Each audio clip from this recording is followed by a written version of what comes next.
His name was John Keane, but he called himself Count Dante, the deadliest man alive.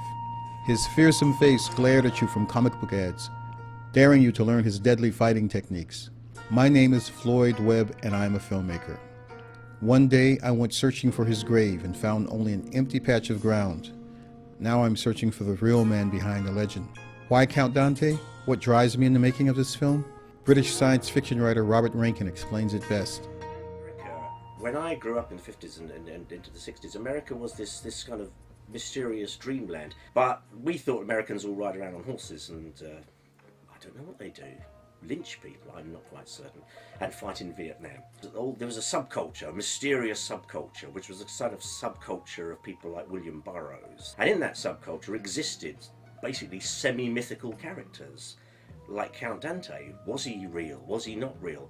For us over in England, yeah, he had to be real, didn't he? The Americans had to have people like that. They had these superhero characters. In 1964, when I was 11 and karate was young, I met Sensei John Keane at the Second World Karate Tournament in Chicago. Back then, he was a respected fighter, promoter, and pioneer of martial arts events. Most importantly to me, he was one of the first to openly teach African American and other non-white students. Keane would later change his name to Count Dante, becoming the Crown Prince of Death. He wore a cape, challenged Muhammad Ali, was a hairdresser for Playboy bunnies, had a pet lion in his dojo, sold used cars, was associated with mobsters of the Chicago outfit, and was consecrated as a voodoo priest. He is still one of the most controversial figures in the history of martial arts today.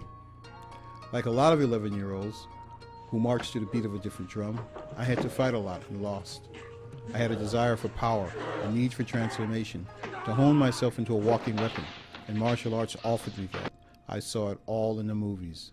The charismatic John Keane as Count Dante understood this. In comic book ads, for only $5, he offered us the gouging, ripping, tearing skills of the world's deadliest fighting secrets with the dim mock death touch. He also gave us official membership in the Black Dragon Fighting Society. As the 1960s gave way to the 70s, Keane could no longer separate himself from the macho marketing tool that he created. In the midst of his personal success and the swirling controversy over his ads, a strange event took place. On April 23, 1970, he led a group of 5 martial artists into the Green Dragon Society's Black Cobra Hall of Kung Fu. The life of his best friend, Jim Konsovic, was lost, and he would never recover from the personal blame he felt. According to his former lawyer, Bob Cooley, he was later mastermind of the 1974 Purelator vault robbery that netted $4 million.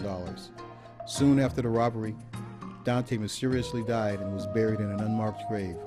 The making of every film is a journey of discovery. The making of this one has had some of the same intensity and insanity as its subject. To tell this story, I've been harassed, threatened, and sued, but it still has to be told, and I still have to tell it.